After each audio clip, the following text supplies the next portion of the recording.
오늘 본문인 창세기 4장 1절에서 7절까지는 인류 최초의 살인 사건이 일어나기 직전에 가인과 아벨이 제사를 드리는 장면을 오늘 기록하고 있습니다. 하나님께서 아벨의 제사를 받으셨으나 가인의 제사를 거절하신 사건을 통해서 하나님께서 받으시는 사건은 예배는 무엇이며 또한 우리가 하나님께서 받으시는 예배가 되기 위해서 어떻게 해야 하는지를 함께 나누겠습니다. 또한 오늘 이 본문은 예배의 실패가 곧 인생의 실패로 이어진다는 장면도 보여주고 있습니다. 1절과 2절 말씀을 보면 아담과 하와가 이제 동침해서 이제 가인과 아벨을 낳았다라고 말씀합니다. 1절에서 하와는 이 아들을 낳은 후에 내가 여호와로 말미암아 득남했다라고 고백합니다. 생명의 주관자이신 하나님의 은혜를 이제 찬양하는 것이죠. 이후에 이제 시간이 많이 흘렀습니다. 이제 이 생명이 아담과 이 하와가 이제 동침해서 이제 아기를 낳았는데 이제 시간이 좀 많이 흘렀습니다. 많이 흐르고 난 후에 이제 그들이 제사를 드릴 만큼의 어느 정도 시간이 흘렀습니다. 가인은 땅의 소산으로 제물을 드리고 아벨은 양을 쳤었는데 양의 첫 새끼와 그 기름으로 제물을 드립니다. 이것은 자기의 일상의 것을 가지고 뭡니까 가인은 이제 농사를 지었으니까 또 이렇게 곡물을 가지고 또 아벨은 이렇게 양을 쳤으니까 또 양의 기름과 또 양을 가지고 하나님께 드렸는데 자기의 일상의 예물로 자기의 일상의 열매를 가지고 하나님께 제물을 드렸다라는 것입니다. 그런데 4절 하반절과 5절 앞을 보면 아주 중요한 말씀을 하고 있습니다. 이 말씀이 아주 이 오늘 말씀을 풀어내는데 아주 중요한 부분인데요. 여호와께서는 아벨과 그의 제사는 받으셨는데 가인과 그의 제물을 받지 않았다라고 성경은 표현하고 있습니다. 왜 가인의 제물을 거절하셨을까요? 이 단지 이 제물의 종류라든가 뭐 어떤 혹자들은 뭐 가인은 이렇게 그 곡식을 드렸고 아벨은 피를 드렸기 때문에 받았다 뭐 이렇게 해석하는데요. 그렇지 않습니다. 하나님께서 어쨌든 그 모든 것들 위해 각자가 드려진 삶 속에서 드려진 열매를 드렸던 부분들은 분명하게 의미가 있습니다. 이것은 단지 제물의 종류나 그때 당시 예배를 드렸던 정성의 문제가 아니었습니다. 그것보다 더 깊은 문제가 있었다는 것입니다. 무슨 말이냐면 예배 드릴 때 좀 마음이 삐뚤어졌거나 좀 졸았거나 이런 측면이 아니라는 겁니다. 그렇다면 문제는 무엇입니까? 아벨과 그 제물, 가인과 그 제물. 성경은 그 인격체와 제물을 동시에 이렇게 표현하고 있습니다. 여기 아주 중요한 숨겨진 메시지가 있습니다. 하나님은 이 제물 이전에 그 이름을 두신다는 겁니다. 누구와 감사헌금, 누구와 11조. 이와 같이 하나님께서는 그 제물 이전에 제물을 드리는 자의 삶과 마음을 먼저 받으신 후에 그 마음을 제물에 투영시킨다는 것입니다. 가인의 삶 자체가 하나님이 기뻐하시는 순종의 삶, 참된 예배자의 모습이 아니었던 것입니다. 그러니 제사를 드려서 어떻게 표현하고 있냐면 가인은 하나님께서 제사를 거절하니까 몹시 어떻게 표현합니까? 몹시 분노했다. 엄청나게 분노했다는 겁니다. 그리고 얼굴 색깔이 완전히 변해버렸다는 겁니다. 가인은 착각을 하고 있었습니다. 이 색깔과 분노가 더 클 수 있는 것은 어쩌면 그 예배 드릴 당시에 이 예배를 드리는 예물이라든가 이 정성을 더 쏟으면 쏟을수록 열심히 더 크면 클수록 어쩌면 더 안색이 변해지고 더 크게 분노할 수 있다는 것이죠. 이것은 가인이 무엇을 착각했습니까? 자신이 정성을 다해서 예물을 드렸으니까 하나님께서 당연히 기쁘게 받으실 만한 자신이 자격이 된다라고 생각한 것이죠. 그래서 정말로 자기가 최선을 다해서 예물을 드렸는데 거절하니까 엄청나게 분노하고 얼굴 색깔이 확 변했다는 것입니다. 그때 자신의 제사가 왜 거절당했는지 도무지 알지 못하는 가인에게 하나님께서는 그 해답과 경고를 주는 말씀을 하시는데, 그 말씀이 바로 7절 말씀입니다.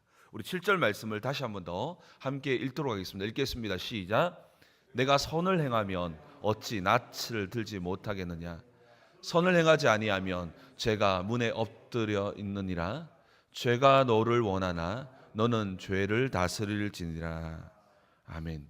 여기에 이 본문에 보니까 엎드려 있다 그리고 원하다, 이 단어를 좀 주목해 보시면 좋을 것 같습니다. 이 엎드려 있다라고 하는 이 단어는 어떤 단어냐면, 이 고대 근동에서 마치 사자가, 여러분 혹시 동물의 왕국이나 이런 TV를 보면 사자가 혹시 사냥하는 거 보셨습니까?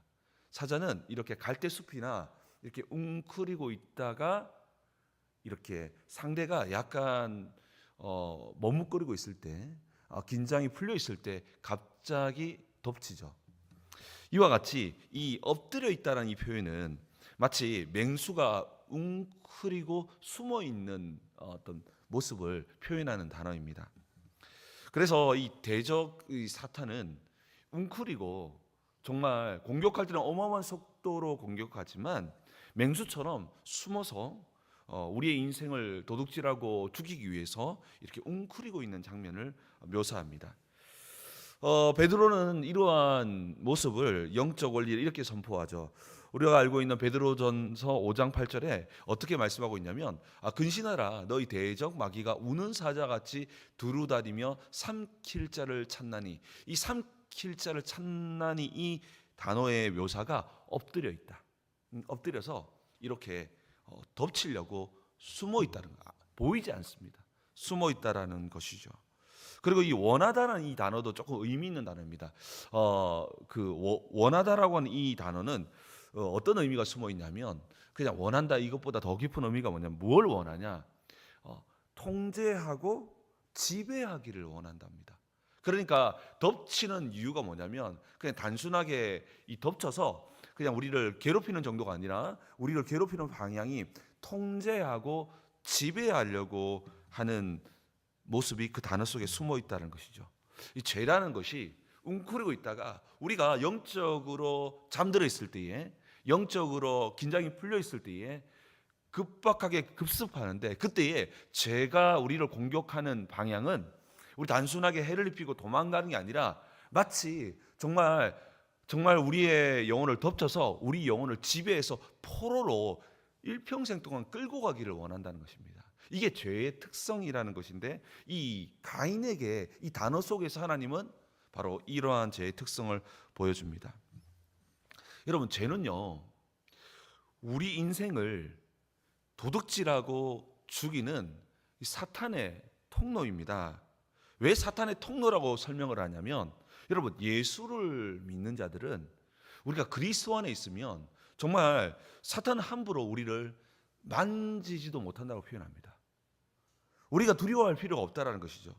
그런데 우리가 두려워해야 할 건 하나가 있습니다. 우리는 두려워해야 할 것은 어떤 사탄을 두려워할 게 아니라, 우리가 두려워해야 할 것은 이 범죄하면 죄를 통해서 그 틈을 비집고 사탄이 우리의 삶에 침투해서 우리가 구원받았음에도 불구하고 우리의 삶을 노예로, 우리의 삶을 지배하는데, 그 지배하는 방향이 결국 우리를 죽이고 멸망시키는 방향이다라고 성경은 표현하고 있습니다.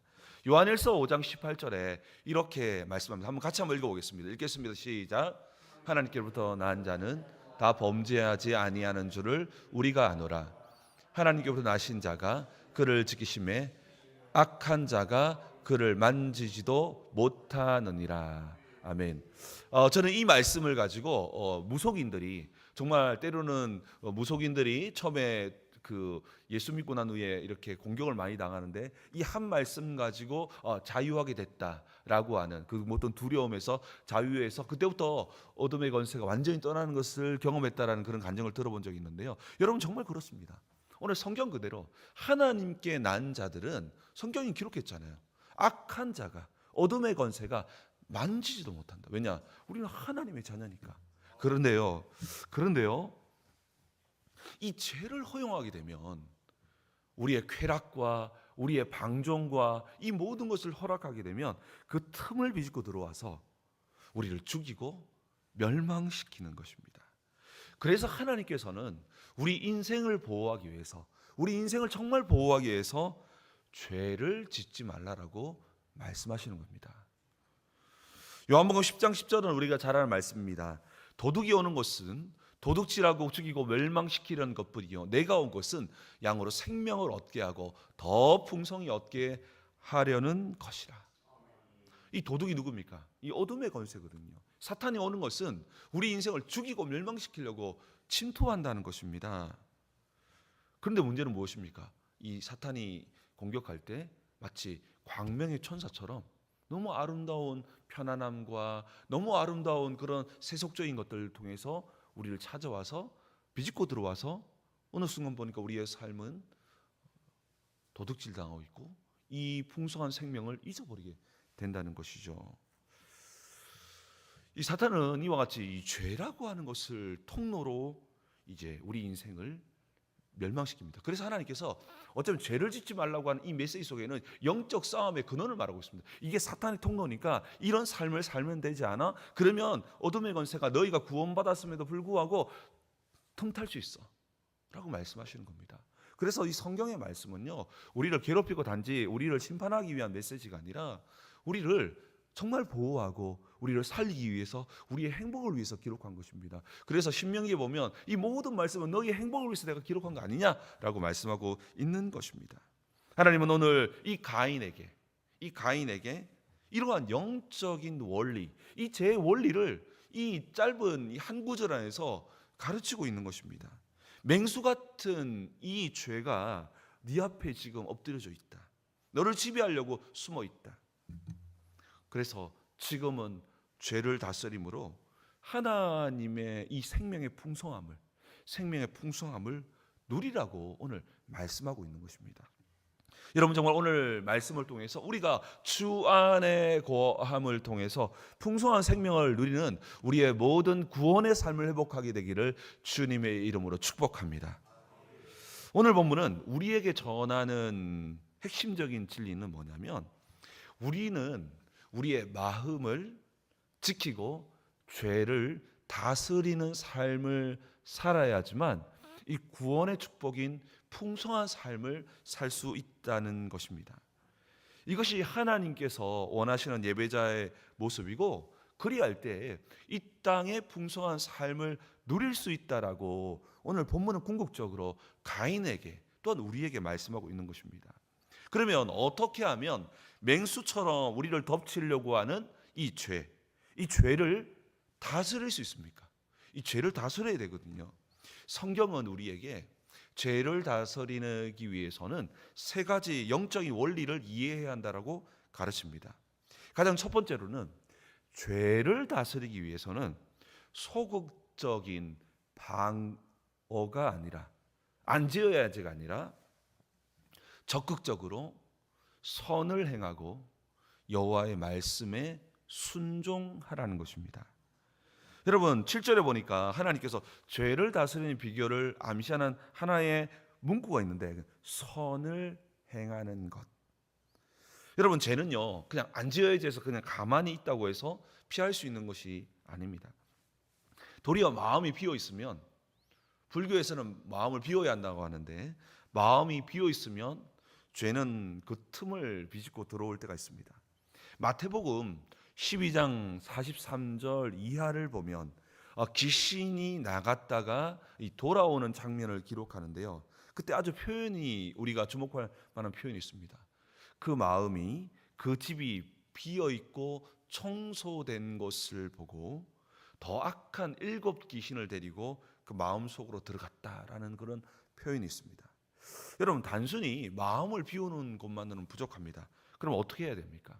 바로 우리가 더 적극적으로 하나님 말씀에 순종하는 걸음을 걸어가고, 더 나아가서 선을 행하고 헌신하고 주의 나라를 위해서 적극적으로 걸어가는 이 적극적인 방어가 필요한데요.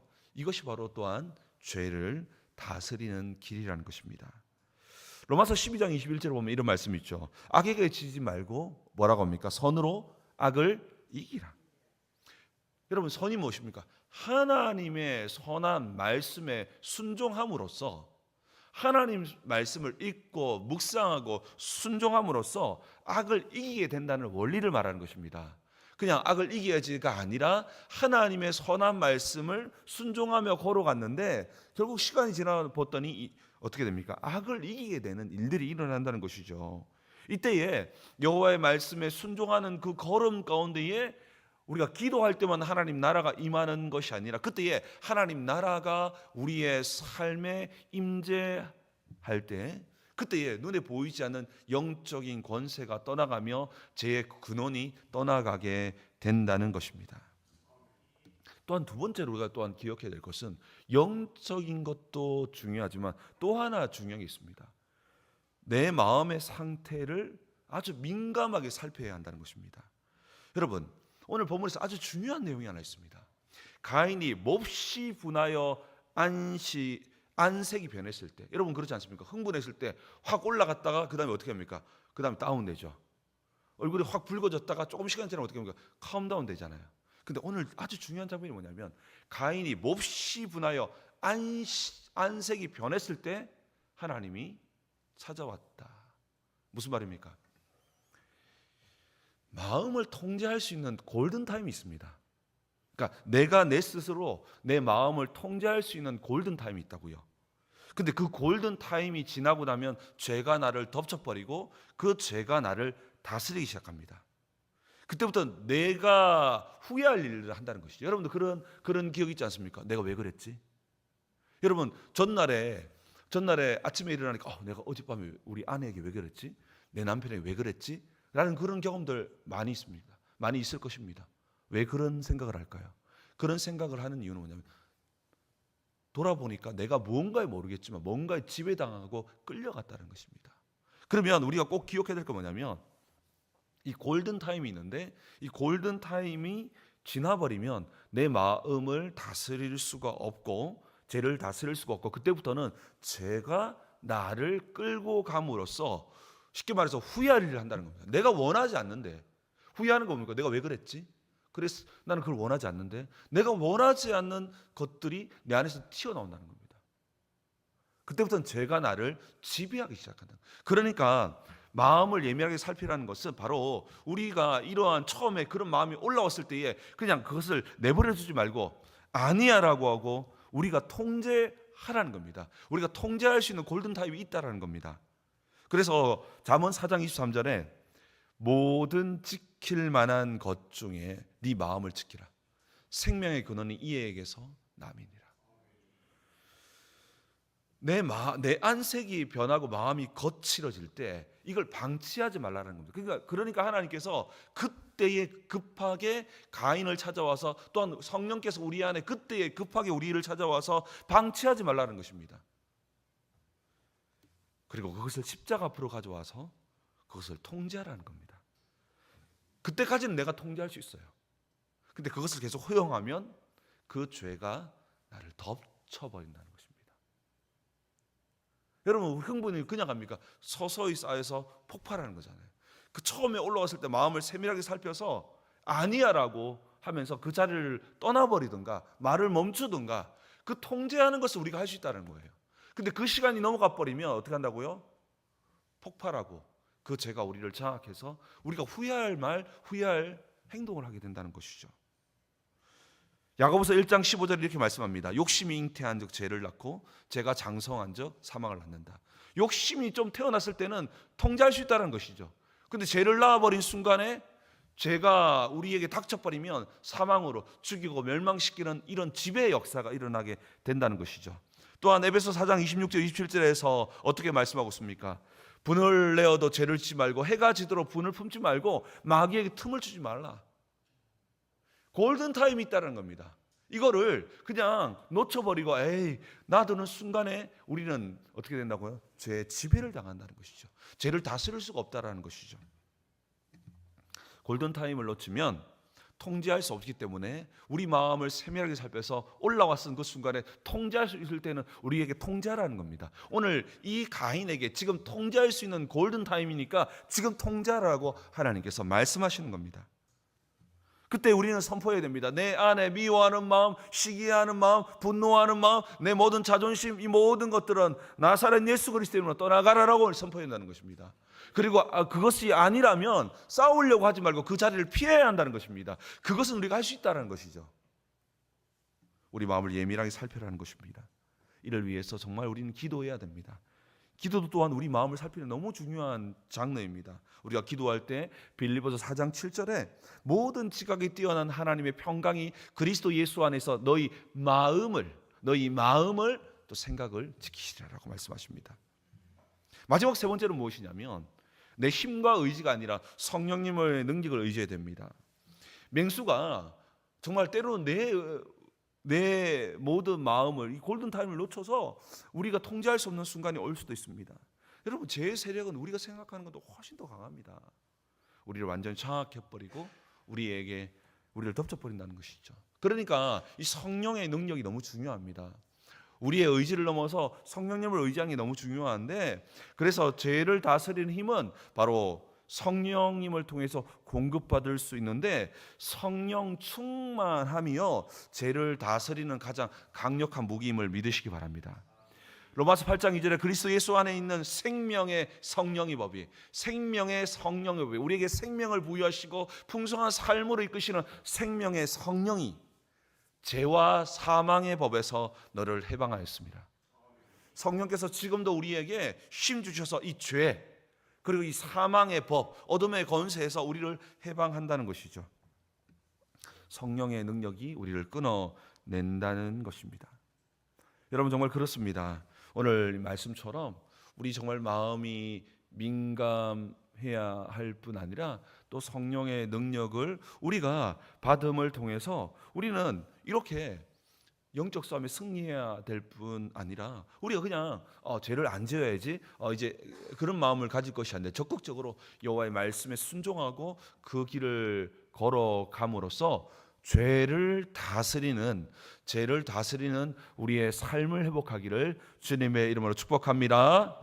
우리 기도하겠습니다. 우리 정말 기도할 때 오늘 정말 하나님께서 우리 인생에 풍성한 삶을 얻게 하고 생명을 얻게 하는 귀한 말씀을 선포하셨는데요. 정말로 오늘 기도할 때 우리의 삶이 죄에 지배당하고 죄에서 이끌려서 후회하는 인생을 살아가는 인생과 말과 행동이 아니라 정말 우리 모두가 이 하나님 앞에서 이 골든타임을 가졌을 때 통제할 수 있는 마음의 민감함을 부어주시고 성령의 능력으로 우리가 더 이상 어둠의 권세와 죄의 권세에 짓눌려서 정말로 우리 하나님 주셨던 이 선물의 인생을 정말로 도둑질 당하고 죽임 당하는 인생이 아니라 정말로 예수님처럼 내가 온 것은 양으로 생명을 풍성히 얻게 하려 함이라 하고 말씀하셨는데, 이 풍성함을 누리는 우리의 삶이 될 수 있도록 하나님 죄에 지배당하는 인생이 아니라 죄를 다스리는 인생을 회복하게 도와달라고 역사해 달라고 우리 다 같이 말씀을 기억하면서